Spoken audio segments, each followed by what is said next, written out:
If you're a parent, or maybe you're an educator, chances are you've heard the terms IEP and 504 plan. And let's be honest, they can bring on a wave of stress. These are really important documents that are supposed to help students, but man, the process can feel so complex and just overwhelming. In this explainer, we are going to cut through all that jargon and stress and give you the tools to turn that anxiety into real confidence. And if you've ever felt that way, you are definitely not alone. This quote from Melissa Ferry, a special education teacher, it hits home, doesn't it? For teachers, the paperwork can feel absolutely endless. And for parents, those meetings can be really intimidating. It's a high-stakes process for sure, because a child's success is on the line. So that brings us to the big question, right? Why does a system that was literally built to support children so often feel like this impossible mountain to climb? Well, together we're going to answer that. We're going to break down exactly what these plans are, why they can get so tricky, and most importantly, how to build one that actually works. Okay, here's our roadmap. We'll start with what I called the stress test. Then we'll define the two main types of plans and look at why even good plans can go wrong. From there, it's all about solutions, crafting a smarter plan, making the process work for everyone, and getting back to our one shared goal. Ready? Let's dive in. First things first, let's just acknowledge the elephant in the room. Individualized education programs, or IEPs, are legally binding documents. That means the stakes are incredibly high. The whole process is often emotional, it's full of confusing educational jargon, and it can be a real maze for parents. And, even for some very experienced teachers. Just admitting that pressure exists is the first step to getting a handle on it. So let's start building that confidence by learning the basic rules of the game. There are two main kinds of support plans out there. They might sound a bit alike, but they're actually built on totally different laws, and they serve very different purposes. This table really breaks it all down. So an IEP, that falls under a law called the Individuals with Disabilities Education Act. It's a plan for a child's specialized instruction. A 504 plan, on the other hand, comes from civil rights law, and it's all about making sure a child has access to learning. You can think of it like this. An IEP can actually change what a student is taught, while the 504 gives them tools or accommodations so they can better access the regular curriculum. Now, the guiding principle behind all of this is something called FAPE. That stands for a free, appropriate public education. This is the legal cornerstone. It basically means schools are required by law to provide an education that's tailored to that child's unique needs, one that ensures they're making real, meaningful progress. This right is what gives these plans their teeth. Okay, so if these powerful laws are in place, why do things still go off the rails sometimes?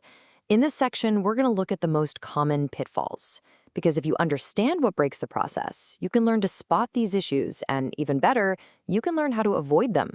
One of the biggest reasons good plans fail is just vague language. Take a look at this. Preferential seating. Okay, that sounds nice, but what does it actually mean? Does it mean in the front row, away from a noisy window, near the door? If you don't get specific, that support is going to look different in every single classroom. A great plan doesn't just say what to do, it explains why you're doing it. And it's not just about the words on the page.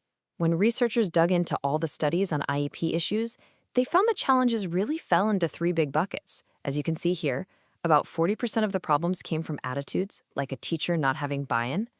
About 35% were skill challenges, like not knowing how to track progress. And 25% were knowledge gaps, like not understanding the specific disability. A truly successful plan has to clear all three of those hurdles. Oh man, this quote explains another huge pitfall perfectly. It's called the curse of knowledge.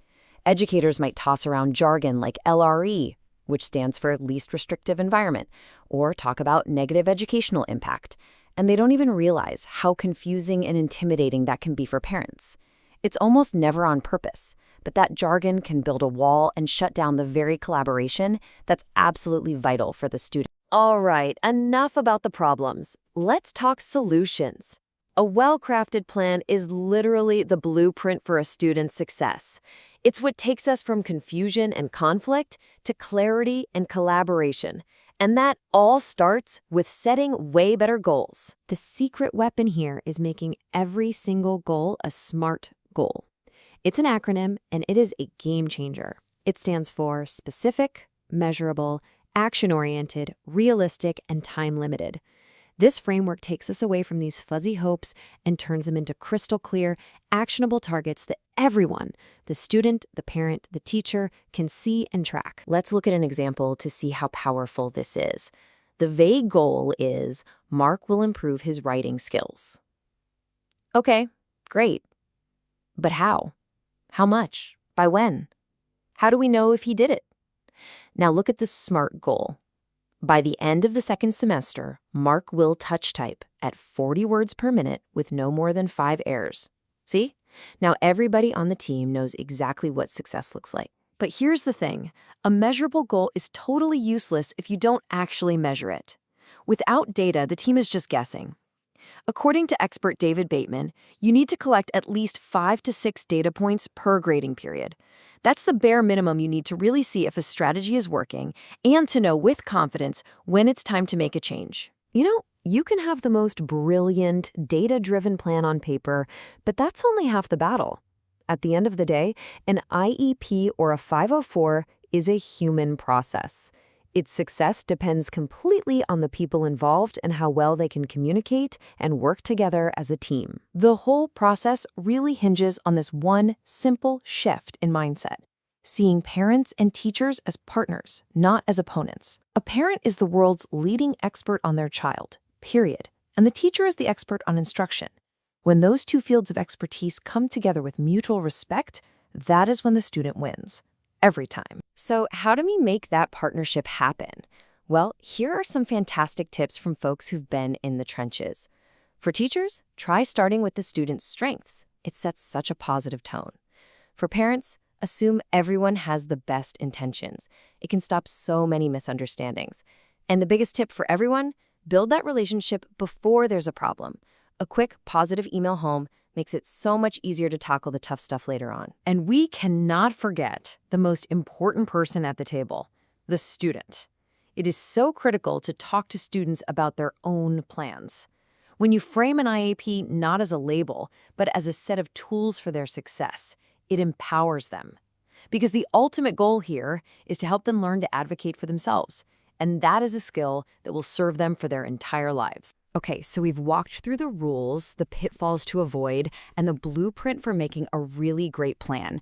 Now let's just pull it all together by refocusing on the real purpose of this whole, sometimes stressful process. When you get right down to it, an IEP or a 504 plan is not just some legal document you have to fill out for compliance. It's not about checking boxes. It is a promise. It's a commitment from a whole team of adults to rally around one child and give them the exact support they need to succeed and to thrive. So I'm just going to leave you with this final thought. What if we could change our perspective? What if these plans weren't something to be afraid of, but instead were a roadmap to a child's amazing potential? A roadmap that parents, teachers, and the student all get to build and navigate and celebrate together.